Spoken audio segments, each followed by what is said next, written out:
On va partager la parole de Dieu et le thème s'affiche pendant 2 dimanches, aujourd'hui et le dimanche 29. Dieu en premier. Dieu en premier. On avait parlé du lieu secret il y a 15 jours, vous vous rappelez? On va faire le lien. Regardez ce que Jésus a dit dans Matthieu 6. Gardez-vous de pratiquer votre justice devant les hommes pour être vus. Ce qu'on fait, ce n'est pas pour être vu. Non. Donc quand on fait l'aumône, il parle de l'aumône. Donc l'aumône, à l'époque, ce n'était pas l'offrande dans le temple. C'était l'aumône aux pauvres. On donnait aux pauvres. Ne le faites pas en sonnant de la trompette pour être vu, en le disant aux uns aux autres, moi je donne, je fais ci, je fais ça. Non. Mais quand tu fais l'aumône, fais-le dans le lieu secret. Fais-le d'une manière discrète et ton Père qui voit dans le secret te le rendra. Vous remarquerez qu'on avait parlé de la prière. Bien entendu, le lieu secret, c'est le lieu de la prière où je vais rencontrer le Seigneur dans une intimité profonde, chercher sa face, prier, lire la parole, connecter avec lui, vouloir recevoir de lui ses instructions. Mais regardez, le lieu secret où Dieu est là et où Dieu me voit, c'est aussi ce lieu où je suis capable de donner, mais discrètement. Ton Père qui voit dans le secret, il voit quand personne ne voit. Regardez, le lieu secret, c'est aussi quand tu pries, nous venons de le dire, entre dans ta chambre, je le répète mes frères et sœurs, ferme ta porte et prie. Ça veut dire qu'il faut entrer, il y a un effort, ce n'est pas toujours facile, il va falloir entrer. Arrête de dire, je vais aller prier, je vais entrer dans ma chambre, arrête de le dire, fais-le. Et parfois, on est là et, ah oui, mais il y a la vaisselle, je fais d'abord la vaisselle. En Dieu en premier. Ah oui, mais je ne peux pas prier tant que toute la maison n'est pas astiquée à 100%. Et vous savez quoi, à la fin de la journée, vous n'êtes jamais rentré dans le lieu secret. Alors je sais que ce n'est pas toujours facile, mais il faut savoir dire « j'y vais maintenant ». J'entre et je ferme la porte de toutes mes pensées, de tout ce qu'on pourrait me dire, de toutes les voix qui m'empêcheraient de rencontrer là mon Père dans le lieu secret, car il est là et il m'attend. Mes frères et sœurs, notre disposition de cœur dans le lieu secret révèle si Dieu est réellement le premier. Il nous dit quand on fait l'aumône, quand on prie, on n'est pas là pour le dire, le montrer. Et on doit se poser la question, pourquoi est-ce que je le fais ? Quelle est la raison ? Est-ce que c'est parce que Dieu est en premier dans mon cœur ? Est-ce que c'est parce que je cherche sa face ? Ou est-ce que c'est pour être vu, pour qu'on me légitime, pour être crédible, pour avoir une renommée ? Alors si c'est le cas, mes frères et sœurs, ça veut dire qu'il y a bien une personne en premier sur le trône de mon cœur. Et cette personne, c'est moi-même. Et peut-être que Dieu est en train là de parler précisément à quelqu'un. La première personne que tu dois détrôner de ton propre cœur, c'est toi-même. Parce que peut-être tu cherches à faire les choses, mais pour être vu, pour être honoré, pour qu'on te dise merci, à tel point que quand on ne te dit pas merci, eh bien tu t'offusques parce que tu ne l'as pas fait pour Dieu. Et le Seigneur nous invite à réfléchir à nos mobiles profonds, les motivations de nos cœurs. Pourquoi je vais dans le lieu secret ? Pourquoi je vais prier ? Est-ce que c'est juste pour obtenir par intérêt ? Pourquoi je fais des choses ? Pourquoi je viens à l'église ? Est-ce que c'est pour qu'on me voie ? Non, je veux une disposition de cœur réelle, Seigneur. Je veux que tu sois le premier. Le lieu secret, c'est aussi le jeûne. Regardez, lorsque vous jeûnez, ne prenez pas un air triste comme les hypocrites. Encore une fois, il ne faut pas le montrer, ce n'est pas le but. Mais quand tu jeûnes, consacre-toi dans la discrétion. Ton Père qui est là, je l'ai mis en gras, vous le voyez, qui voit dans le secret te le rendra. Ça veut dire que quand tu veux te consacrer à Dieu, ça ne doit pas être une consécration par intérêt. C'est une consécration parce que tu mets Dieu en premier. Et c'est là que se révèle le véritable lieu secret, le lieu de l'intimité. Un jour, il y avait une scène qui s'était passée et quelqu'un avait vu, il était à côté de mon épouse et ils ont discuté sur ce qu'elle pensait. Et puis, moi, j'ai revu la scène à un autre moment avec lui et il m'a posé la question, à ton avis, qu'est-ce qu'elle a pensé, Marie-Line, qu'est-ce qu'elle m'a dit ? Et j'ai pu lui dire, je suis persuadé, voilà ce qu'elle a pensé, voilà ce qu'elle a dit. Il m'a dit, mais comment c'est possible que tu sois aussi précis ? Pour une simple raison, c'est que lorsque nous nous parlons, nous ne nous parlons pas qu'en public. Nous nous parlons en privé, dans le lieu secret, et c'est ainsi que nous développons notre intimité. Si votre relation avec Dieu n'est que publique, et que vous venez à Dieu, vous priez Dieu uniquement lorsqu'il y a une réunion occulte le dimanche, votre relation ne sera jamais une relation d'intimité. Et vous ne pourrez pas connaître ses pensées. Et la parole de Dieu nous dit, oui, nous prions et nous voulons être exaucés. Oui, je peux prier et je recevrai ce que je demande si je prie selon sa volonté. Mais pour connaître sa volonté, il faut pouvoir connaître sa pensée. Pour connaître sa pensée, il faut la développer dans le lieu secret. Parce que c'est dans le lieu secret que se développe l'intimité et que l'on peut connaître le cœur de Dieu et le discerner et savoir ce que réellement Dieu pense. Le Seigneur dit, je suis là dans le lieu secret. Ça veut dire quoi? Ça veut dire que pour Dieu, ce lieu-là, ce lieu secret, c'est une priorité.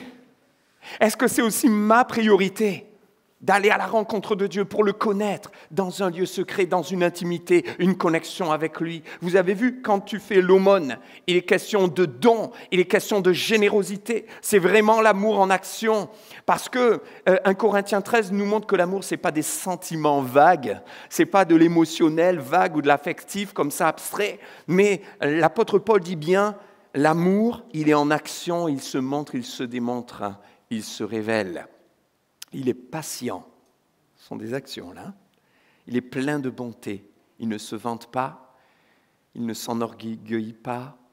L'amour ne cherche pas son propre intérêt. Oui.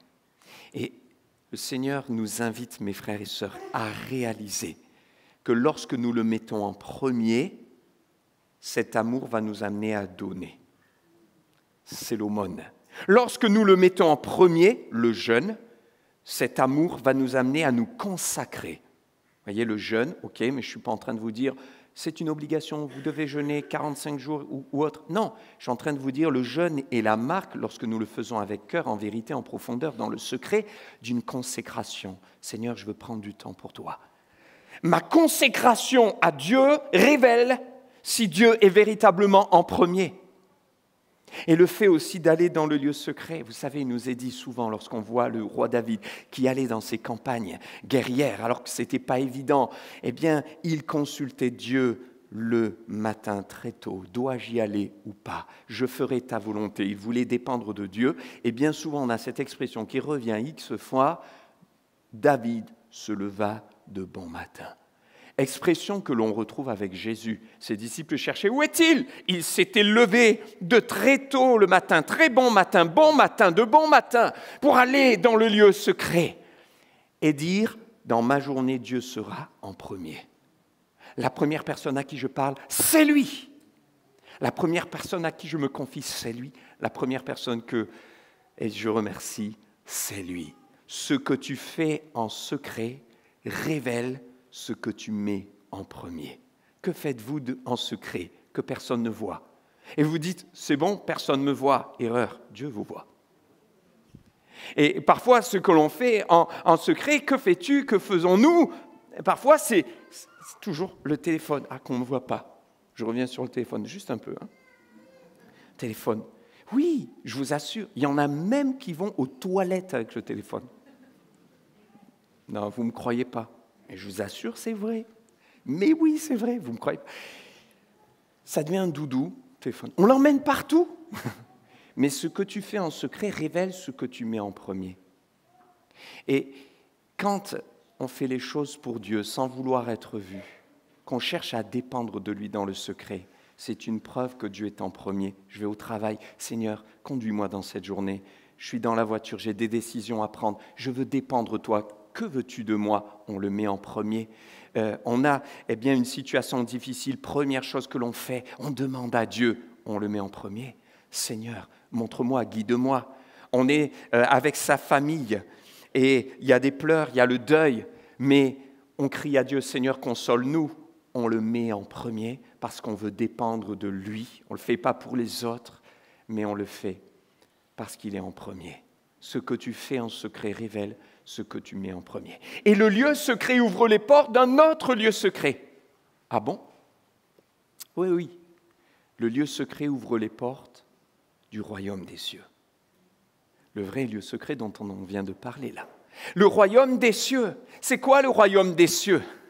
Parce que les disciples à l'époque ne savaient pas, n'avaient pas compris ce qu'était le royaume des cieux. Alors, ils disent, Seigneur, Montre-nous ton royaume, fais venir ton royaume, on veut le royaume des cieux. Et Jésus leur dira lui-même dans Matthieu 4, 20, le royaume des cieux s'est approché de vous. Il s'est approché de vous, il est déjà proche de vous. Mais comment ça, Seigneur? Oui, parce que Christ était venu et le royaume des cieux, c'est Christ qui vient régner sur nos cœurs et dans nos vies. Dans Luc 4, 17, il le dira aussi. Le royaume des cieux est au milieu de vous. Le royaume des cieux, mes frères et sœurs, ce matin, il est là, il est au milieu de nous, parce que Christ est au centre et parce qu'il règne. C'est vrai que la conception juive du royaume des cieux n'était pas celle que Jésus est venu révéler. Eux, ils attendaient un roi militaire qui vienne rétablir les conditions favorables et qui avaient prévalu au temps le plus glorieux de leur nation, où ils étaient complètement indépendants, libres et riches, et ils avaient le contrôle, ils pensaient du moins, de leur avenir. Et là, ils étaient sous occupation romaine, au temps de Jésus. Alors, ils attendaient un roi militaire, et Jésus leur dit, vous n'avez pas compris, je viens vous apporter le royaume des cieux, ma présence dans vos vies qui change tout. Et nous qui avons accepté Jésus-Christ comme Sauveur et Seigneur, oui, nous sommes entrés dans le royaume des cieux. Le royaume des cieux est dans nos vies, le royaume de Dieu, parce que royaume des cieux, royaume de Dieu, ce sont des expressions interchangeables, tout comme royaume. Sauf que Matthieu dit royaume des cieux parce qu'il s'adresse à un public juif, et parmi ce public, il y avait des juifs extrêmement pieux, et vous savez eh bien, que prononcer le nom Dieu était pour eux quelque chose parfois même de blasphématoire. Donc Matthieu, s'adressant aux juifs, quand il parle du royaume de Dieu, il utilise 33 fois le terme royaume des cieux. Et 4 fois seulement le terme royaume de Dieu. Vous reprenez les autres évangiles, dans les mêmes textes, vous avez par contre royaume de Dieu. Donc ce sont des textes, des mots, des expressions interchangeables. L'important, c'est de comprendre ce qu'est le royaume de Dieu, ce qu'est le royaume des cieux. Eh bien, c'est quand, dans ce lieu secret, en communion avec le Seigneur, je l'accepte. Il vient, il est mon sauveur, mais il est aussi mon Seigneur, il règne, parce qu'il n'y a pas de royaume sans roi. Et Christ dit, je suis le roi, et quand il devient le roi de ma vie, il vient dans mon cœur, le Saint-Esprit habite en moi, et je vis la croix. Mes frères et sœurs, la croix, c'est pas seulement Jésus-Christ est mort à la croix pour mes péchés. Désolé de vous décevoir, faut aller beaucoup plus loin, faut aller plus en profondeur. La croix, c'est moi aussi, je meurs à moi-même.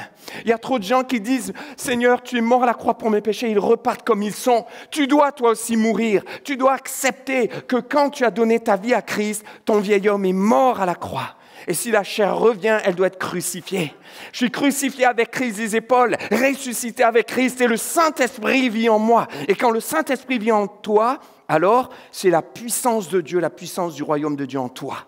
Et tu vis en nouveauté de vie, tu n'es plus le même. Il porte son fruit en toi, l'Esprit de Dieu en toi, comme un arbre qui porte du fruit, car la sève est là. Et l'Esprit de Dieu en toi fait qu'il porte son fruit, le fruit de l'Esprit. Galates chapitre 5, c'est l'amour, la joie, la paix, la bénignité, la maîtrise de soi, la tempérance, la douceur, le fruit de l'Esprit, le royaume des cieux.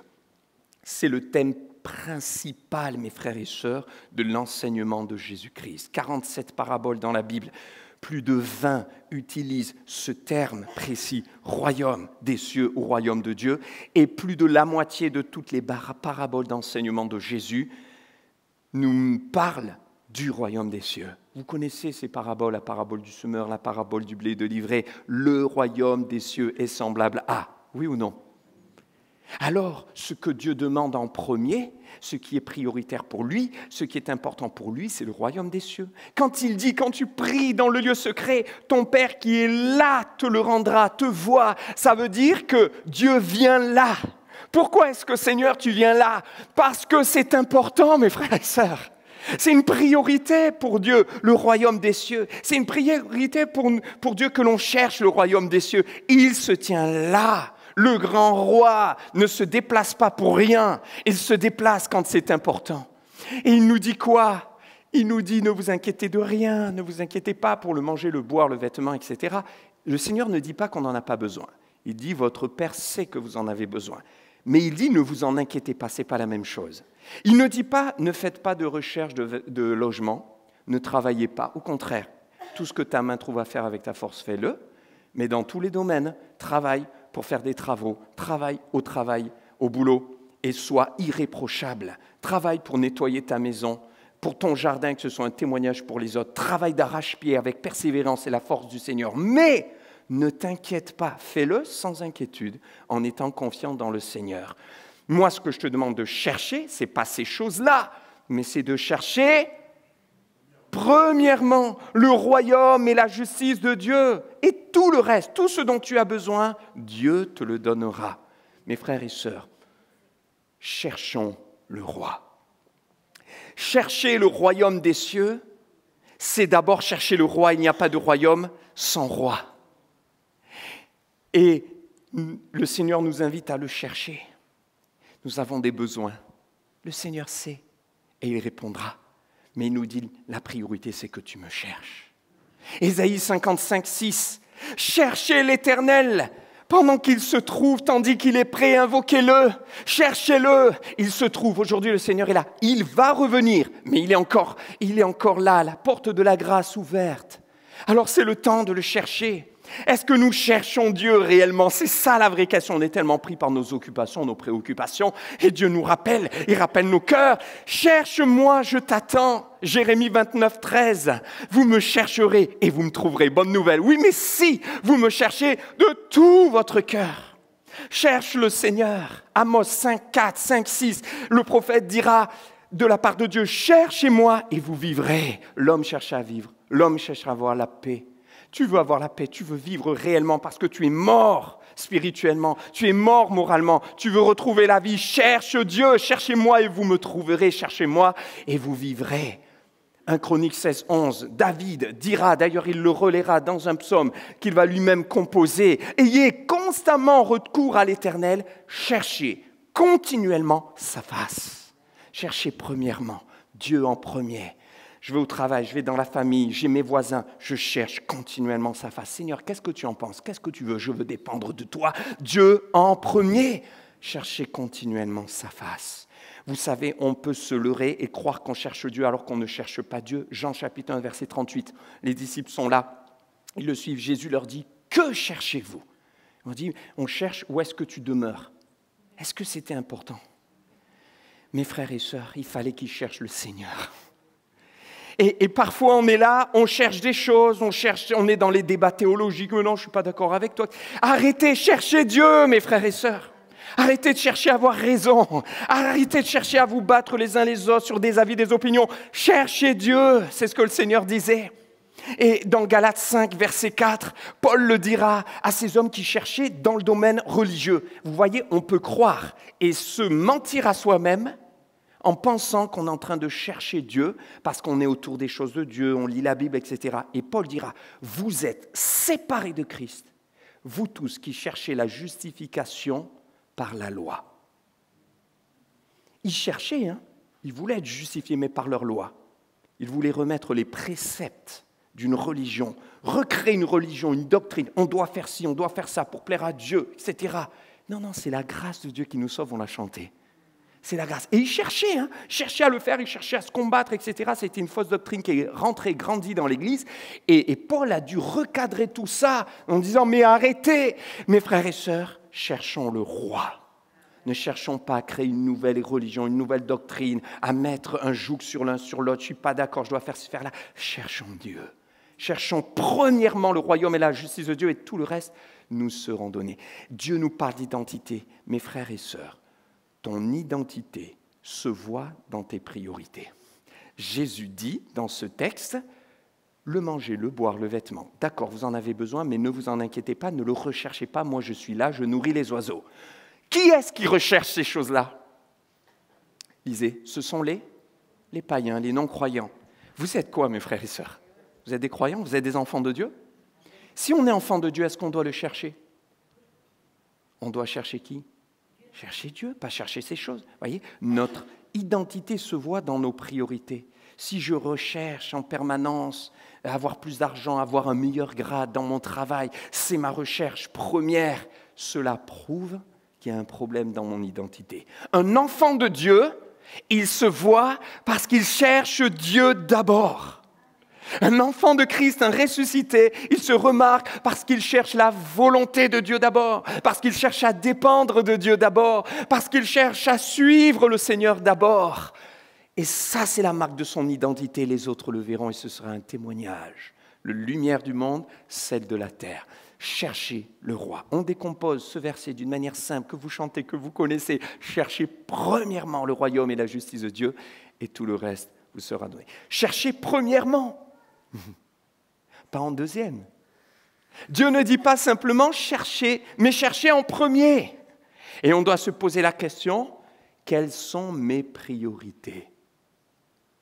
Et mes priorités vont se voir d'une manière concrète dans mon agenda, dans mon temps, dans mon argent, dans mon amour, dans ce qui dégage de moi. Chercher premièrement. Seigneur, je veux revenir près de ton cœur. Il y en a qui disent, oui, moi je suis chrétien. Ils cherchent Dieu, mais Dieu est en second, en troisième, en quatrième. Mes frères et sœurs, premièrement, et on va le voir combien c'est important de se rappeler que Dieu est premier et Dieu doit toujours être premier. Le royaume des cieux, c'est chercher. Chercher. Alors, chercher premièrement, rapidement quand même, quelques textes, je vous les cite, mais vous les connaissez. La veuve de Sarepta. Ouais, elle n'avait plus rien. Mais le prophète lui a dit, prépare-moi d'abord. Oui, mais le peu que j'ai, c'est pour moi et mon fils, après on va mourir, on n'a plus rien. Et toi, tu me dis, donne-moi d'abord. Mais enfin, Dieu, je ne comprends pas. Est-ce que tu n'as pas soin de moi? Je n'ai pas de valeur à tes yeux? Est-ce que tu es égoïste? Non, Dieu est parfait, Dieu est saint. Mais Dieu sait, parce qu'il nous aime tant, et ça on le verra aussi dans 15 jours, il sait que c'est tellement bon pour nous et tellement mieux que les choses soient dans le bon ordre. Et il sait que si on le met en premier, eh bien c'est la suite du verset et de l'enseignement de Jésus, tout le reste nous sera donné par-dessus. Et elle a été bénie parce qu'elle a donné en premier. Et Dieu nous demande de le remettre en premier. Et il nous demande de le chercher. Cherchez Dieu! Cherchez. Comment vous faites quand vous cherchez vos clés que vous les avez perdues? Tiens, il y a des clés là. Vous faites comment? Oh bon, je ne les ai pas trouvées, on verra. C'est important, vous cherchez, vous remuez tout. Vous cherchez attentivement. Il y a une notion de persévérance, de persistance, de ténacité. Dieu est en train de dire, ça ne sera pas forcément facile de me trouver parce que Dieu est Dieu et Dieu est saint, il se laissera trouver, mais il veut que tu cherches de tout ton cœur, pas juste que tu cherches à la légère. Chercher avec persévérance. Chercher, c'est tout l'inverse de procrastiner. Mais tenez bien, si vous procrastinez dans certaines choses, dites-vous qu'il y a de fortes chances que ce sont des choses prioritaires. On procrastine rarement dans des choses qui n'ont pas de valeur. Quand on remet, c'est que c'est quelque chose qui est important. Et c'est pour ça que peut-être tu remets toujours le temps de la prière, la volonté de Dieu. Et le Seigneur te dit, mais je veux t'encourager. Je ne suis pas là pour te juger, mais pour remettre les choses à leur place. Et c'est parce que je t'aime que je te dis, cherche, cherchez, cherchez, cherchez, et vous me trouverez, dit le Seigneur. Le lieu secret ouvre les portes d'un autre lieu secret, le royaume des cieux. Et le royaume des cieux nous propulse dans la puissance de l'amour de Dieu. Oui, on va le voir peu à peu, mais on entame dès ce matin le début de la troisième partie. Mon frère, ma sœur, tu fais partie des priorités de Dieu. La question est, fait-il partie de mes priorités?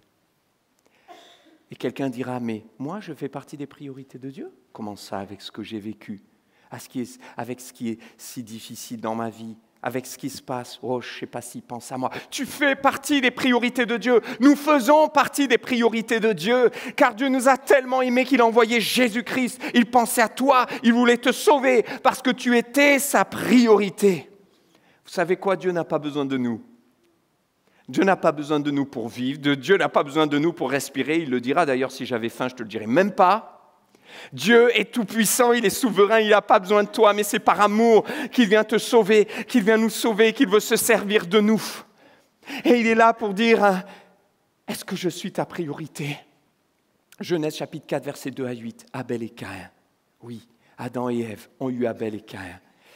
Et Abel était berger, Caïn était cultivateur. C'est un texte qui trouble parfois Parce qu'on se dit, je ne comprends pas, j'ai l'impression que Dieu est injuste avec Caïn. En effet, lisez avec moi, verset 3, au bout de quelque temps, Caïn fit une offrande des produits de la terre à l'Éternel. Et là on dit, Amen, c'est Caïn qui a commencé et c'est Caïn qui a offert.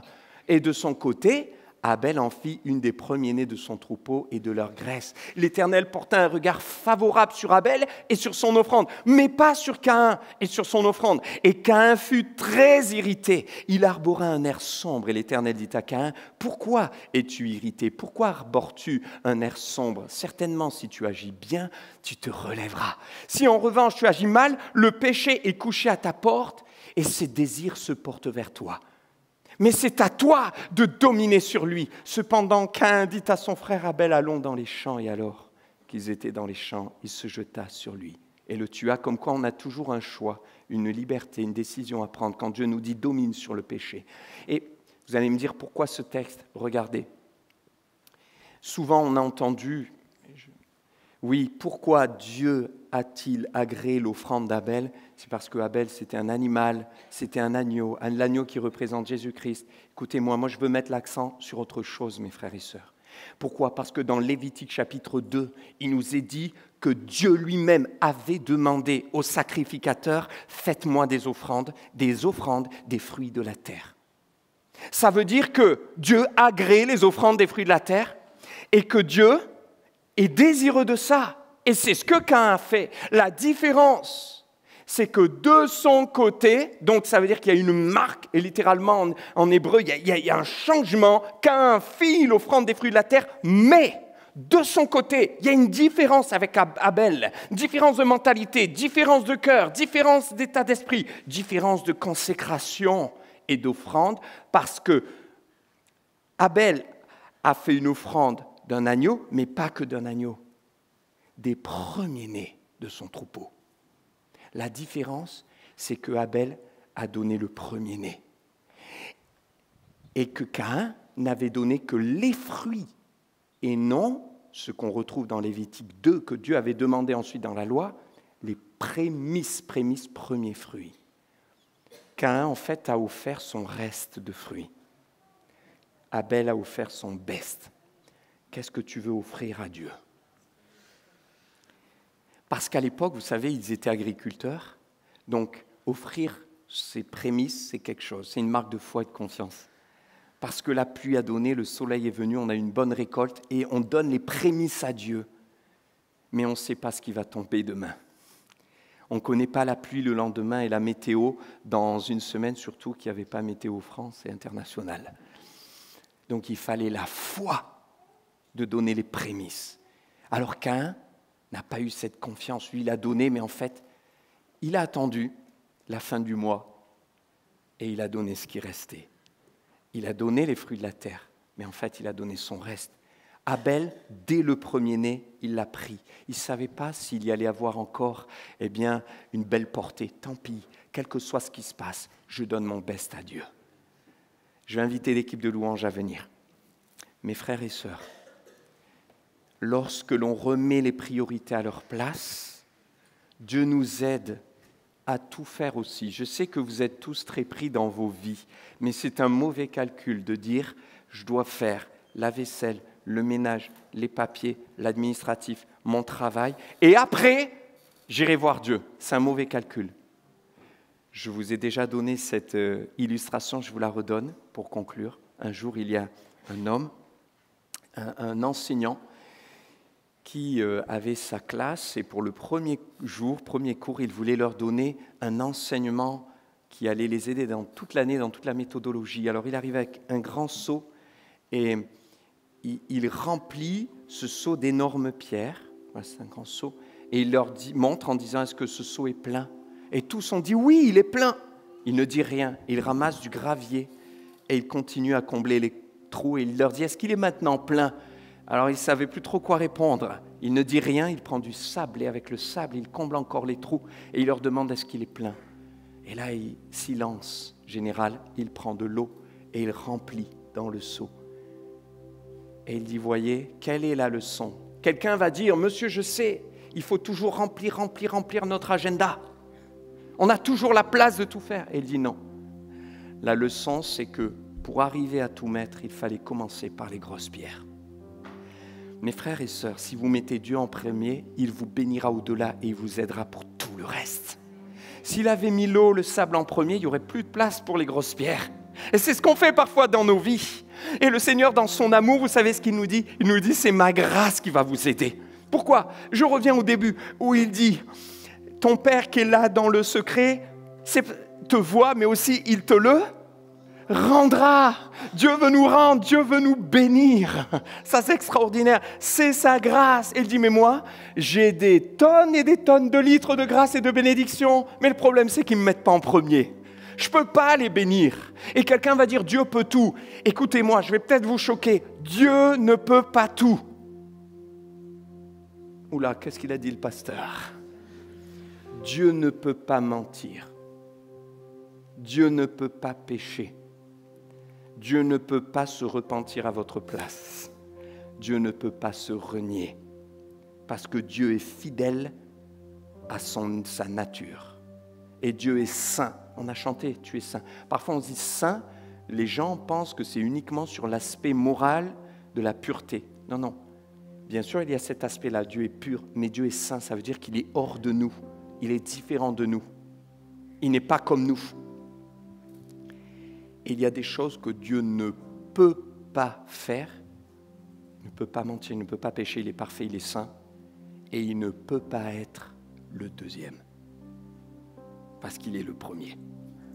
Paul dit aux Colossiens, chapitre 1, verset 15, il est celui qui est le chef de l'Église, le premier-né d'entre les morts, alléluia, le premier-né de toute la création, chapitre 1, verset 15, verset 18, il est le commencement et la fin, il est le premier-né d'entre les morts, le premier-né de toute la création, afin qu'en tout, il soit le premier, en tout et tout, amen.